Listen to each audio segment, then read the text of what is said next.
Good morning dear students. I hope आप लोग का अच्छे से प्रिपरेशन चल रहा होगा। तो चलिए आज के हम लोग इस वीडियो में प्रारंभ करते हैं टेस्ट सीरीज का चौथा क्लास।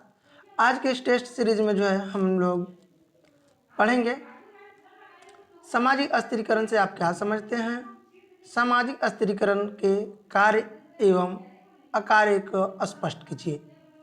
तो हम लोग जो है आज सामाजिक अस्थिरीकरण के ऊपर परिचर्चा करेंगे और इस प्रश्न का उत्तर हम किस रूप में लिखें जिससे हमारा अच्छे से जो है आंसर दिया जा सके। तो पहले के भी जो टेस्ट सीरीज में आपको बताए थे किस रूप में लिखना है, पैटर्न वही रहेगा, कुछ और टॉपिक्स चेंज करेंगे। तो चलिए देखते हैं। तो इसका हम लोग पहले रूपरेखा को देखेंगे। रूपरेखा में जो है हम लोग बनाएंगे पहला प्रस्तावना, सामाजिक अस्थिरीकरण की परिभाषा, सामाजिक अस्थिरीकरण की विशेषताएं, सामाजिक अस्थिरीकरण के आधार, सामाजिक अस्थिरीकरण का स्वरूप और सामाजिक अस्थिरीकरण के प्रकार अथवा महत्व, और अंत में जो है हम लोग लिखेंगे निष्कर्ष। तो सामाजिक अस्थिरीकरण के जो निष्कर्ष है उसको हम लोग सबसे अंत में लिखेंगे। तो पहले जो है हम लोग प्रस्तावना को लिखेंगे। तो चलिए देखते हैं हम लोग प्रस्तावना में लिखेंगे क्या। सामाजिक अस्थिरीकरण का जो है शाब्दिक जो होता है वो हम देखें तो होता है समाज का विभाजन या परत, ठीक है, या अस्त्र, है ना। तो इसमें हम देखें तो समाज की शक्ति, अधिकार और असमानता सामाजिक विभाजनों द्वारा जो है सामाजिक अस्थिरीकरण कहते हैं।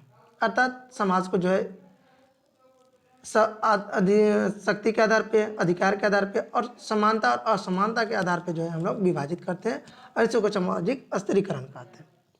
यदि हम इसको उद्देश्य की बात करें तो उद्देश्य जो है कहता है सामाजिक व्यवस्था के संतुलन बनाए रखना और व्यक्तियों की अपनी योग्यता में वृद्धि करने की प्रेरणा देता है, ठीक है। अर्थात जो समाज है इस समाज में संतुलित बनाए रखना और अपनी अपनी योग्यताओं को बढ़ाने की प्रेरणा देता है। कहने का तात्पर्य यह है कि यदि हम निम्न हैं तो उच्च वर्ग में जाने की हमें प्रेरणा देता है कि किस रूप में जो है हम कौन से कार्य करके हम उच्च वर्ग में प्रवेश कर सकते हैं, ठीक है। यदि हम पढ़ने में वीक हैं तो हम नॉलेजेबल कैसे बनेंगे, ठीक है। तो हम देखें तो ये अस्थिरीकरण होता है। जैसे हम देखें तो फर्स्ट, सेकंड, थर्ड आते हैं। तो जिसका फर्स्ट रैंक आता है वो सबसे अधिक अंक आता है, उसके बाद का जो है सेकंड रैंक आता है, उसके बाद का थर्ड रैंक आता है। तो ये हमें प्रेरित करता है, कोशिश करने के लिए बताता है कि हमें और मेहनत करना है और मेहनत करके जो है, ठीक है, हम फर्स्ट श्रेणी में आ सकते हैं, ठीक है। और ये हम देखें तो ये सार्वभौमिक नियम है अस्थिरीकरण, अर्थात सभी समाजों में जो है हमें अस्थिरीकरण देखने के लिए मिलता है, ठीक है। यदि हम देखें तो समाज में सामाजिक और सांस्कृतिक नियमों के द्वारा व्यक्तियों के आयु, लिंग, प्रजाति अथवा जन्म के आधार पर जो है अस्थिरीकरण हमें देखने को मिलता है। अर्थात आयु में हम देखें तो आयु में भी अस्थिरीकरण पाया जाता है। जैसे हम देखें तो किसी का 60 साल होता है, किसी का 50 साल, किसी का 55, किसी का 40, 20, 25। तो ये हम देखें तो लिंग के आधार पर जो है आपका अस्थिरीकरण पाया जाता है, ठीक है। जन्म के आधार पे भी जो है हम देखें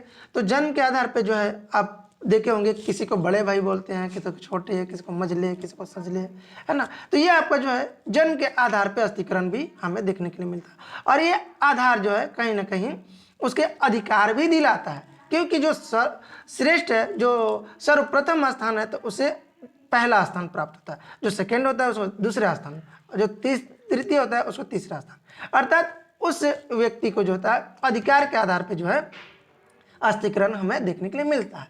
चलिए इसके आगे हम लोग देखते हैं सामाजिक अस्थिरीकरण की अवधारणा और विशेषताएं को, ठीक है। तो रेमंड मूरे जो है उन्होंने बताया कि अस्थिरीकरण समाज का वह क्रम विभाजन है जिसमें संपूर्ण समाज की कुछ उच्च और निम्न सामाजिक इकाइयों को विभाजन कर दिया गया है। अर्थात जो समाज का क्रम है उस क्रम में उच्च का और निम्न का जो है विभाजन किया जाता है।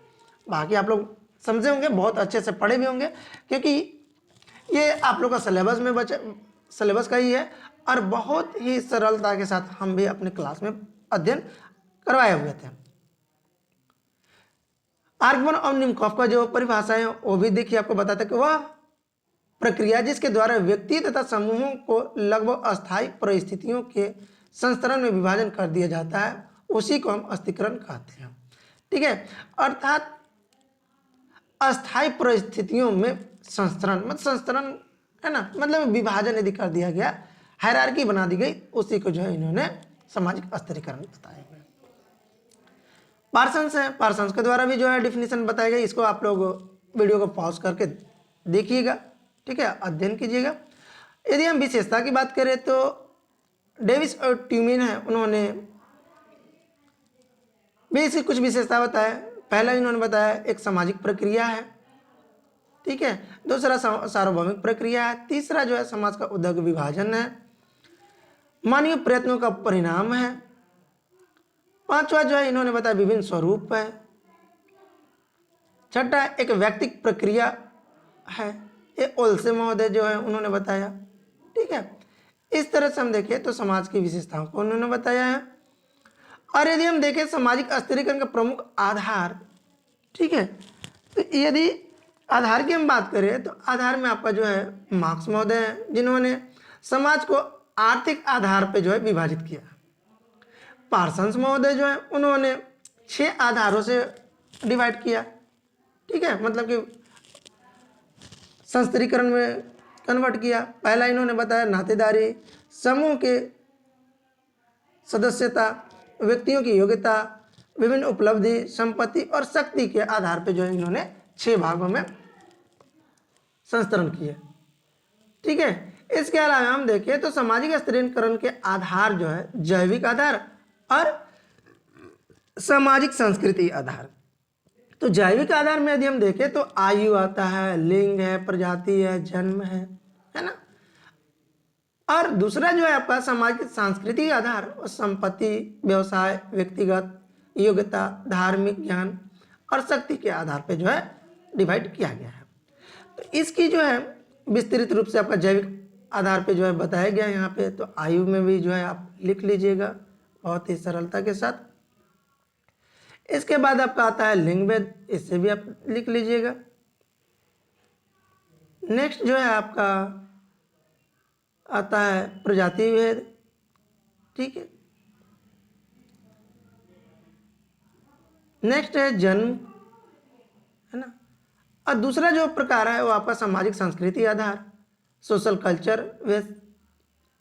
तो संपत्ति है जो मार्क्स महोदय बताया कि आर्थिक आधार पे, व्यवसाय, ठीक है। व्यक्तिगत योग्यता, अर्थात व्यक्तिगत योग्यता के आधार पे जो है व्यक्ति में गुण आते हैं और उसके तहत जो उसे हायरार्की प्राप्त होती है, अर्थात एक पद मिलता है। धार्मिक आधार, धार्मिक आधार में हम देखें पादरी, जिसको फादर बोलते हैं, है ना, पुरोहित हमारे समाज में होते हैं।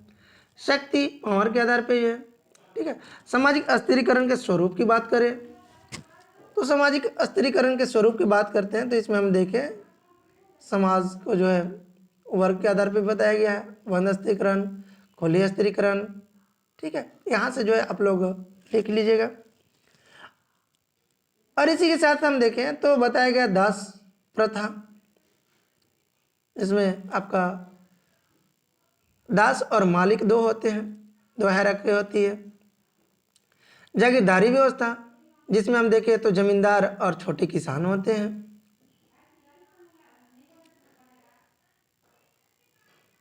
इसके साथ ही हम देखें तो बंद अस्थिरीकरण के रूप में जाति व्यवस्था है, जिसे मजुमदार और मदान ने डिफाइन किए हुए हैं।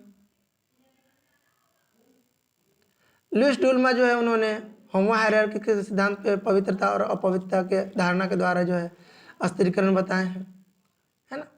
केतकर महोदय जो हम देखें तो समताकारी मूल्य, औद्योगिकरण, समाज सुधार आंदोलनों का, सामाजिक कानून के, संयुक्त परिवार का विघटन के कारण जो है सामाजिक अस्थिरीकरण की विशेष व्यवस्था बताई है। खुले अस्थिरीकरण के रूप में वर्ग व्यवस्था, मार्क्स के द्वारा जो बताया गया है ना, उत्पादन के साधन जिसके पास जितने अधिक होंगे वह ऊंचे होगा, मध्यम होगा, निम्न होगा, उत्पादन के आधार पे। शक्ति व्यवस्था, पावर सिस्टम। इसके साथ ही हम देखें तो आप लिख सकते हैं सामाजिक अस्थिरीकरण के सिद्धांत को। ज़्यादा इम्पोर्टेंस नहीं है, लेकिन फिर भी यदि आपको लगे कि कम हो रहा है तो आप यहाँ से भी जो है सिद्धांत को लिख सकते हैं अस्थिरीकरण के। फिर आपका आता है सामाजिक अस्थिरीकरण प्रकार अथवा महत्व।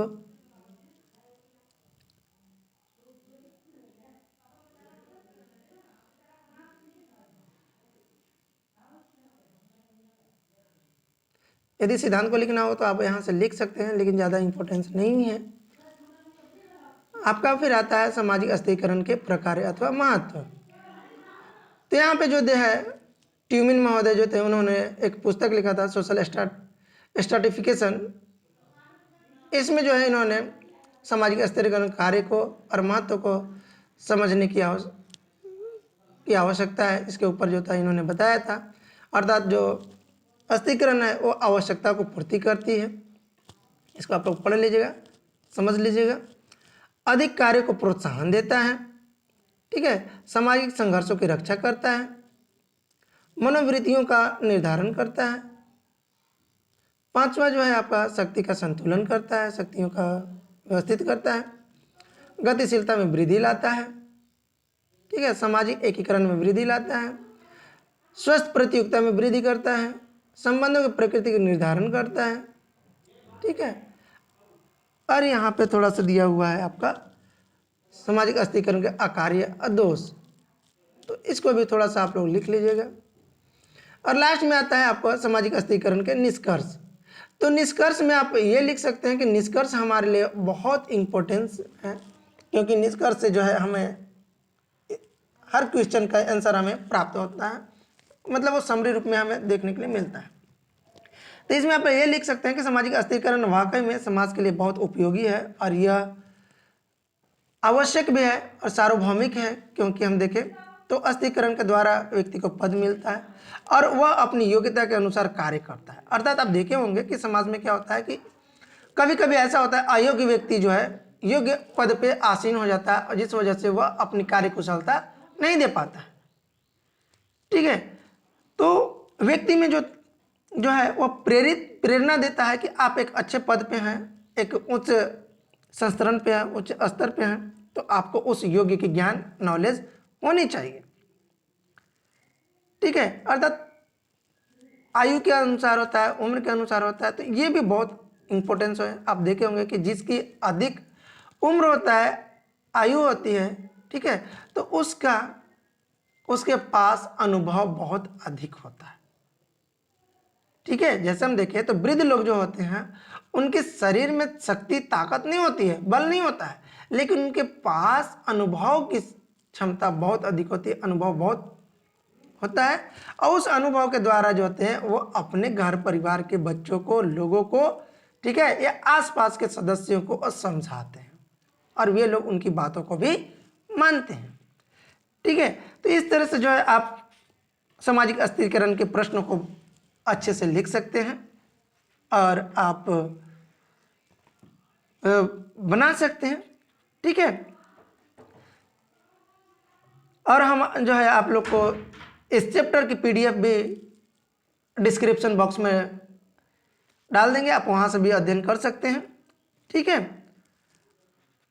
और हो सकता है आपको ये एग्जाम में आए तो आप बहुत ही अच्छे से लिख सकते हैं, ठीक है। चलिए, धन्यवाद। नेक्स्ट वीडियो में हम लोग पुनः मिलेंगे नेक्स्ट सीरीज में।